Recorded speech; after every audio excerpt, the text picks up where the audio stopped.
Welcome back to Inside Look, an Inside Ambition segment where we take a deep dive into something happening here at Drexel. I'm Alexandra George. Today marks the beginning of a brand new month. You guessed it, it's February. February is by far the best month of the year because not only is it my birth month, but it's also the birth month of the likes of Rihanna, Trevor Noah, and Elmo, each of who I idolize equally.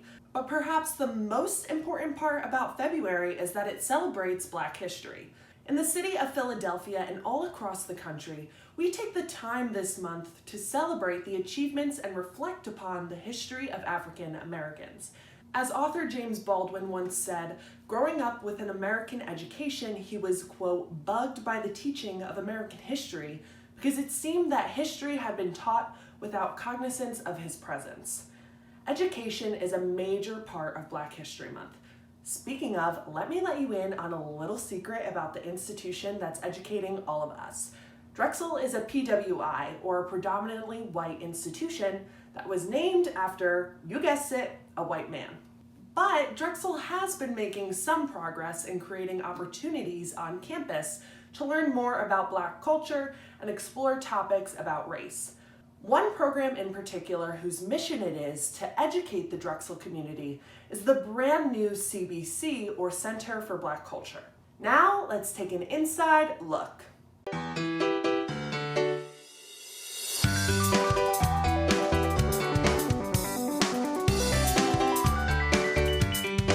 Black History Month is an effort to try and rewrite the whitewashed version of history most of us were and continue to be taught.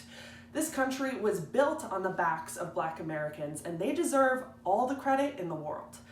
Even though we have a Black History Month, it is clear to see that this is nowhere near enough. We are in the midst of yet another civil rights movement in this country because of the sheer amount of civil wrongs that we continue to perpetuate. The history of Black History Month is as follows. The tradition of having a month to honor Black Americans dates all the way back to 1915, 50 years after slavery had been abolished. It started off as Black History Week, which was the second week of February to coincide with the birthdays of President Abraham Lincoln and American abolitionist Frederick Douglass. And get this, due to the Civil Rights Movement of 1960, Black History Week turned into Black History Month, and it all started on college campuses. You heard that right, we have the power, people. The movement got so big at universities that President Gerald officially recognized Black History Month in 1976. Since then, every president has designated February as Black History Month and endorsed a specific theme for it each year. Last year's theme was African Americans and the Vote, which clearly made an impact just taking a look at the work of Stacey Abrams and hundreds of other organizers. And this year's theme is the Black family, representation, identity, and diversity. The themes associated with Black History Month foster crucial conversation, a conversation that seems to have finally made it to Drexel's campus. In response to the death of George Floyd and the events of this past summer, Drexel created the Center for Black Culture, which officially opened on November 12th of 2020. Virtually, that is. But before we talk about the progress, let's all remember that the National Guard was housed in Drexel's armory while throngs of protesters made their way through campus. But hey, on the plus side, images of Drexel's campus went viral when TikTokers were twerking to the BLM chants. So I think it all evens out in the long run. The CBC aims to increase knowledge, recognition, and respect of the people, histories, and cultures of the African diaspora and its many contributions to the world. All programs and services offered through the CBC are open to members of the Drexel community. That's fancy language for you don't have to be Black to get involved. And to be honest, if you think that this isn't a worthwhile program or something that matters to you personally, then you should probably sign up for some of their events ASAP. The center will serve as a resource for the university community to gain a greater understanding of the Black experience and support a welcoming and wholly inclusive campus environment. One can't help but be reminded with this edition of the blunder President Fry made back in August with his statement discussing the shooting of Jacob Blake, in which his email headline read, quote, "Police shooting renews outrage over violence against blacks." The error was quickly remedied and the message resent with an apology and the replacement of the term with Black Lives, but oof. Understandably, the student body was outraged by this mistake. It simply goes to show that there is room to grow, not only on Drexel's campus, but within the administration. It shouldn't have taken a national civil rights movement to create a center like this.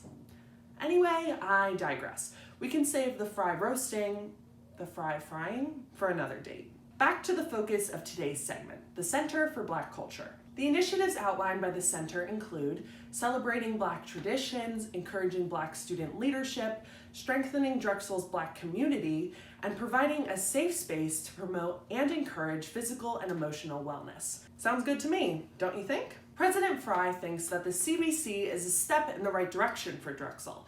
As he said, "At a moment when our nation is having a long overdue reckoning with the enduring inequality rooted in a long history of racial injustice, this center is one of the many substantive steps we are taking to build a more diverse and inclusive Drexel. And we look forward to the unique role it will be able to play in the elevating and celebrating the extraordinary impact of Black culture in our campus and our city, our nation, and the world." Ooh, excuse me. I don't know if that's what his voice sounds like, but how would you know? Wow, that statement was almost as beautiful as the curvaceous silhouette of Mario at dusk when the moonlight reflects off of his scaly body.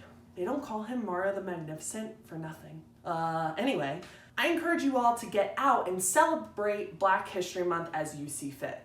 Actually, scratch that. Black people and their accomplishments deserve to be celebrated all year round. Consider taking an Africana Studies course here at Drexel, visiting the CBC, and staying up to date with their events. Plus, you can even help to donate to support their mission. Are there any ways that you are engaging in Black History Month that we haven't mentioned?